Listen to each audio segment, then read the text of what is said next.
Hello, welcome to Skill Check, the positive gaming podcast from YMCA Exeter. My name is Andy. And my name is Becky. Becky. Yep. I'm sure we've been saying this for about 500 weeks now. 500 weeks, it's warm again. It's a tad warm. Tad warm. Tad. I'm not sure what the heat is doing to my brain. Is it Friday? Definitely. Yeah. And I'm fairly certain it feels like a Friday. Yeah. It's not a Friday. We're recording it on a Thursday. I know it's confused you. And an afternoon as well. We normally record Friday mornings. It's just like put you off in both directions. So if I have no clue what I'm doing during this podcast, I mean more so than normal, that is the reason. And also, I have post-lunch sleepy feeling. No? Just me? Nah. I always get a post-lunch sleepy feeling. No? Well, I do, but I don't have that right now. Okay. I do have that. I'll probably have lunch later. You haven't had lunch yet? Andy Mackay. No, that's bad habits, everyone. I came into town instead. Okay. I'll let you off. I like biscuits and stuff. Okay. Help me out and say what have we got coming up? Yeah. So we are going to be talking about video games that can help you with your anxiety. Yeah. And then we've got Andy's Game of the Week, and we're talking about Star Wars again. Oh, you can't say that. That was going to spoil the surprise. Again. And then first we have Gaming News. Gaming News. Yeah, our first piece of gaming news this week is consoles. New data released by PricewaterhouseCoopers shows that traditional games make up only 26.7% of the revenue earned by US gaming industry. The vast majority of 2022's $54.1 billion coming from social or casual gaming. The majority of that revenue comes from in-app game advertising, making an eye-watering $19.3 billion in 2022. Traditional gaming revenue actually shrank in 2022 by 0.8% as the market cracks from COVID. PwC also forecasts that casual free-to-play games will make up 74% of the gaming market by 2027. Traditional gaming made up 3 times what the US box office did last year, box office reaching up to just under $6 billion in the year. Oh, hold on. Traditional gaming made up to 3 times what the US movie box office did last year. Yeah. That's huge. It's massive, yeah. I mean, there was still a little bit of COVID recovery with that, and that there weren't millions of really high quality films released last year. We could argue the same with video games. Yeah. You know, the amount of games that we're seeing released this year. Yeah. Particularly, I think it's in October coming up. Yep. There's like a massive amount of games. There's going to be some disappointment. Yeah. But I'll park that for now. Yeah, we are going to talk about that in just a second. Massive amounts. I mean, yeah. I mean, that just shows the impact of gaming on economy. And also, it's like you're saying about casual gamers, actually that's going to make up more of the market than people that are into real traditional games. So that's going to be people like playing Candy Crush and things on their phone and that sort of casual style, and gaming and Fortnite and that sort of thing, where it's a bit more sort of like just you sort of play on the off, like when and that all has an impact, doesn't it? Yeah, it does. Yeah, and it does change the way companies think about gaming as well, which we are witnessing with a lot of the. Which, on that note, have you heard the thing about Zelda: Tears of the Kingdom? No. Apparently. Yep. And the word apparently is taking a lot of heavy lifting. Apparently, the popularity of Legend of Zelda: Tears of the Kingdom may have contributed to overall strong video game prices and basically contributed towards the rate of inflation. Oh yeah, you did show me that article yesterday. Yeah. What? Yeah, it's bonkers. That is crazy. It feels bonkers, but you know, if that's where people are spending the money they have, and I would argue that's money spent on possibly longer term pursuits. Yeah. I mean, I dread to think how many hours you could possibly pump into Tears of the Kingdom. So potentially as many as you want. Yeah, exactly, yeah. Compared to other ways of spending 50, 60 quid. Yeah. It's probably value for money. Yeah. So it's no wonder, I guess. Yeah. So moving on, our second piece of gaming news is Nintendo. So Nintendo had their Nintendo Direct yesterday. So Nintendo has officially unveiled its new Super Mario 2D scroller game, Super Mario Bros. Wonder. The game will launch on Nintendo Switch later this year, boasting more detailed animation and more vibrant colours than its predecessor. Super Mario Bros. Wonder has Mario and company completing all kinds of platforming challenges, encountering new enemies and familiar foes along the way. Mario and the gang can collect new power-ups to get an advantage, including one that warps the game world by bringing pipes to life, another that makes Mario an extra tall, and one that transforms him into a spike ball, and more. Nintendo announced the game at Nintendo Direct that was held on Wednesday, where it also announced a number of other games on the Switch. Huge amount of games. So many games. So many games on the Switch. I watched the whole thing and it was literally like all games. Yeah, so many games coming on the Switch.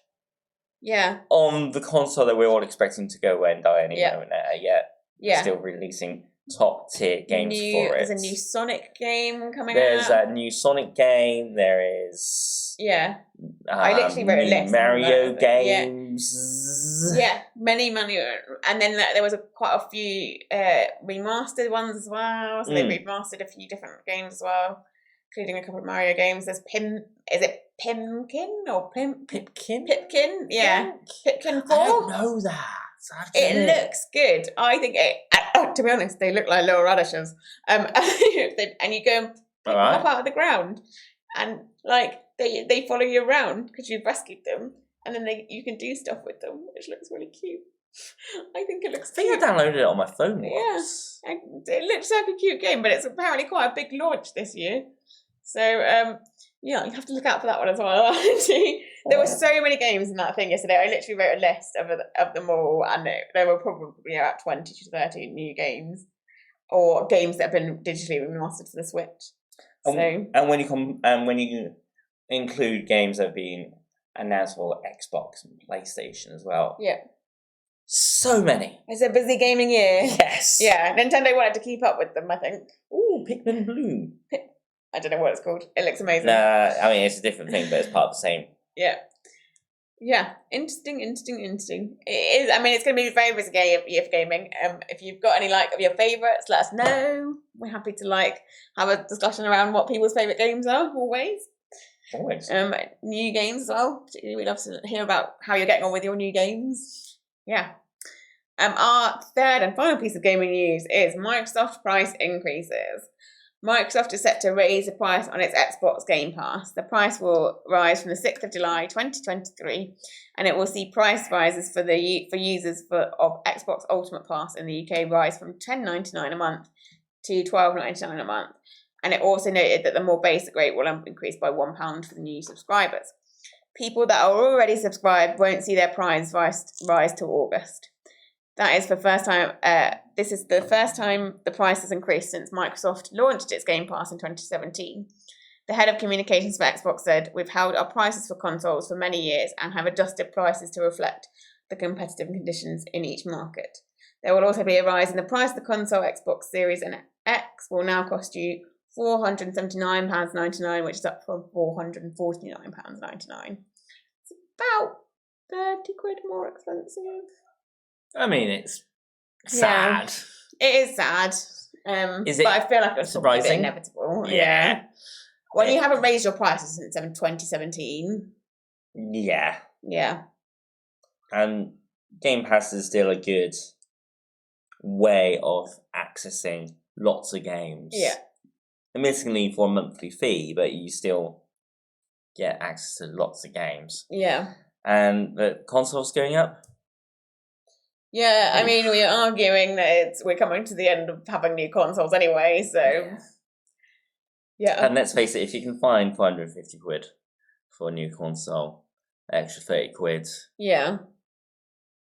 Not the biggest difference, really. I know. I'd have to do actual maths to work out if it's 25 more or 25. 30.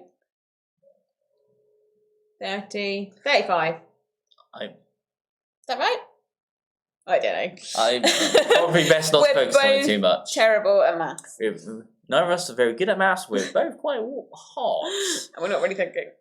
But anyway, yeah, so that, I mean, I thought that was a good piece of news to put in, just so that if we've got people that have got Xbox Game Passes, they're aware that their price is going up as Yes. well. And if you're thinking about getting a Xbox, do it now. Yeah, well, the prices Really? are still Yeah. as cheap as they are, yeah. Yeah. So don't hold off for a week, because you'll probably regret it. Yeah. And that's the end of gaming news. So, whilst planning this, what we've affectionately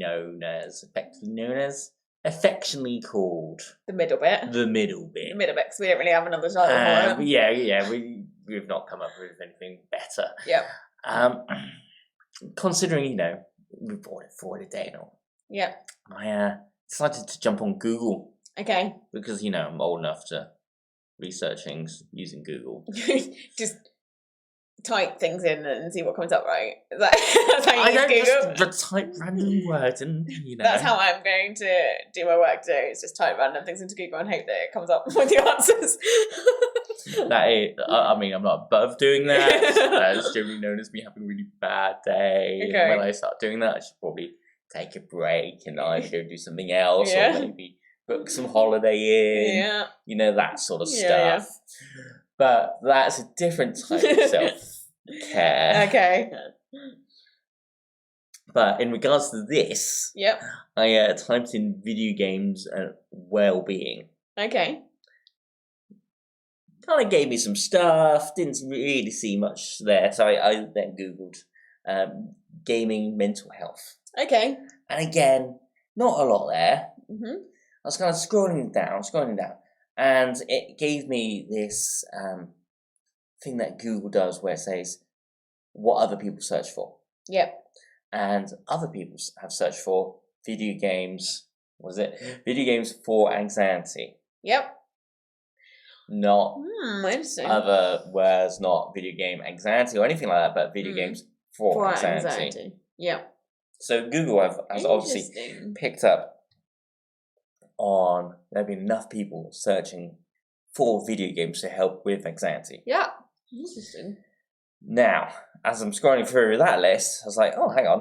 Mm-hmm. It just presents games kind of up front and centre. So, quick list of video games for anxiety presented mostly by Google, or at least what Google found. Okay. All right. So, we've got Minecraft.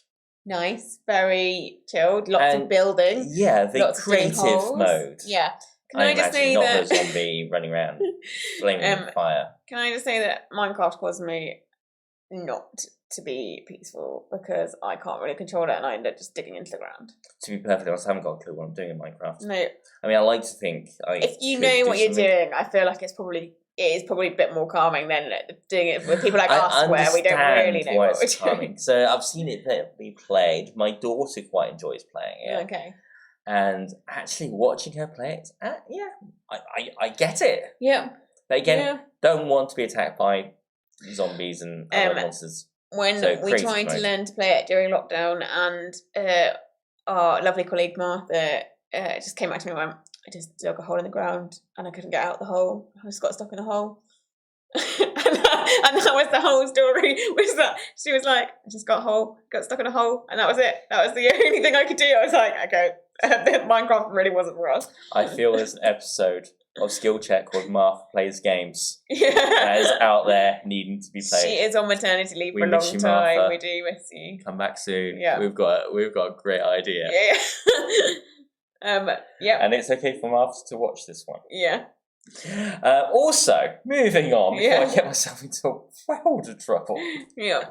Stardew Valley. Nice. That you love Stardew Valley. I mean, I've not played it for a while, but because Jedi Survivor. But Stardew Valley, I totally get that. It might counteract your stress with Jedi Survivor. Well, you can stress yourself out with Jedi Survivor and then calm yourself down with Stardew Valley. Well, ages ago when I kind of got myself hurt, I had to take some time off work. Yeah. Was looking for a game that required no thinking, no stress, just something to do. Yeah. Stardew Valley. Yeah. was like healing for the soul, you know. Oh. It was like I could just go and fish Yeah. all day, every day. Yeah. And it was alright, it was nice. Yeah. Just fishing on your own in your little world. Well, there are other people Beautiful. in that little world. Yeah. But yeah, pretty much by myself. Oh, nice. Yeah. Oh. Animal Crossing New Horizon, I mean, if lockdown Yes. has shown us anything, Animal Crossing Yeah.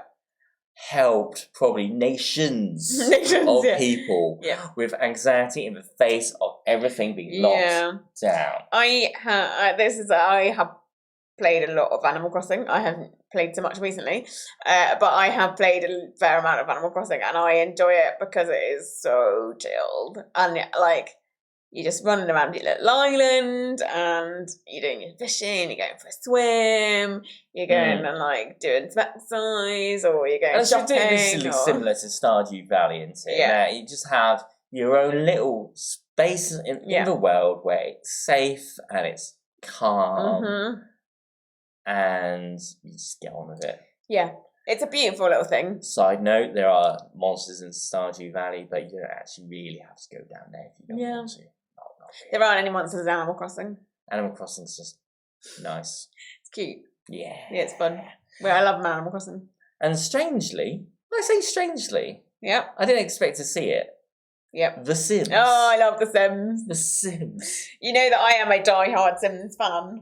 I think I haven't mentioned it on podcast before. I think it's the second time we've mentioned The Sims in 2 episodes. Yeah. I love The Sims. So we're getting towards, maybe banning it for a week. Yeah, because we had to ban Jedi. A little bit. And so, yeah, I love The Sims. And actually, like, when I was younger, The Sims was like the original video game for me. So that was the one that I first, got me really into gaming.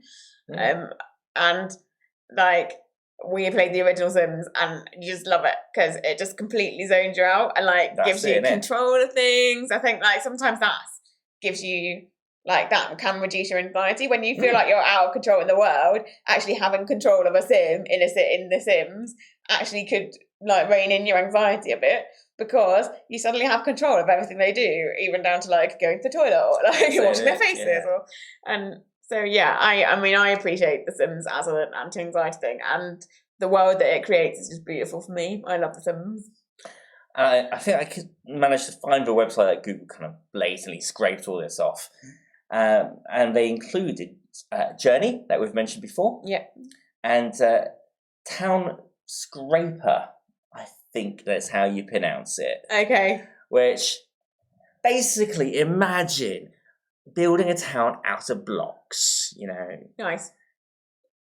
Imagine you're a kid again, and you're just building a little town, you've kind of got little houses. Yep. That is the game. Nice. And that's it. There's nothing else to it. That's cute. It is a gorgeous little game. Yep. And it is really calming. Yeah. Your own little world that you can just mess around with. Nice. And change. Ask our gaming community what games they recommended. Abzu came up. Yep. Which is kind of exploring under the sea. Yeah. Death Stranding, which I know what it sounds like. It's basically a walking simulator. Nice. Where you are mostly walking and exploring this kind of weird, barren landscape. So totally understand that. Yep. What else should I mention? I'm not sure if I'm pronouncing this right, but Katamari? Maybe? Katamari? I don't know. But so many other. And he's also kind of mentioned Minecraft and Journey and things like that as well. I was like, kind of did a bit of a rabbit hole jump. It feels like we've done a bit of a rabbit hole jump now. Yeah. But that's 5 games to help with anxiety. Nice. Andy's game of the week. Andy, what is your game this week? Oh, look, what a surprise. Well, I'm not allowed to talk about Jedi Fallen Order. No, you're right, you're not. I mean, I have been playing that. Okay. It's very good. I'm still playing it. No, now that you've got over the glitches with the computer. Hopefully. Okay. Time will tell. Yep. I've also started playing this other game on the 360. Mm-hmm. Oh, another bit of news. brought a Xbox 360 kind of old school retro. Ooh. Not really had a chance to play with it that much though. Nice. So I was like, could do that. Not really played it enough to really be able to talk about it. Yeah. Been playing a few other games, not massively suitable for kind of more light-hearted part of the podcast. I stumbled back over Jedi Fallen Order last night. We're back to another Jedi game. Yes, yeah. For anybody that doesn't know, Andy's really likes Star Wars. So, more to the point, about year and a half, 2 years ago, there was like almost a regular section where I was asked if I'd finished playing Fallen Order yet. Okay. Have you finished playing Fallen Order and yet? this is my third playthrough, Hooray. and it is basically a game where you play a young Jedi working out who he is and what his powers are. Yeah. He's gone through a fair bit of trauma. Yeah. Which is kind of part and parcel of the Star Wars universe in that sort of time. So there's stuff about getting over that and not getting over that, kind of dealing with it and using it to help him move on past it. Yeah. And so you've got all that parceled in with running, jumping, platforming, nice, lightsabering. Yep. Standard Star Wars fun. Yeah. And there's a lot of stuff there. It kind of struck me yesterday. I'm like, this game has a lot to say about the nature of trust, nature of faith. Nice. So if you're looking for a game about those sorts of things, okay, you know what? Fallen Order, really quite cheap at times. Yeah. On basically all platforms except the Switch. Mm-hmm.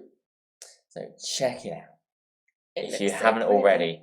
I mean, it's so pretty. It's so every time we do this, I just spend quite a lot of my time. It's like a movie. Watching the video. It is like a movie, kind of in the game. It's very Star Warsy. It looks very Star Warsy. Oh, yes. Lots of Star Wars. It's a Star Wars. It's a Star Wars story that you get to play along with. Nice.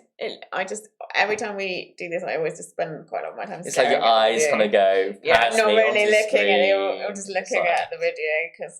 Yeah, just okay. Anyway, if you're watching on YouTube, you can see it. It's beautiful. But yeah, you can also see Becky looking past me. I'm just staring at, not looking at Andy at all, and not really concentrating on what he's saying, just concentrating on the screen. Yeah, okay.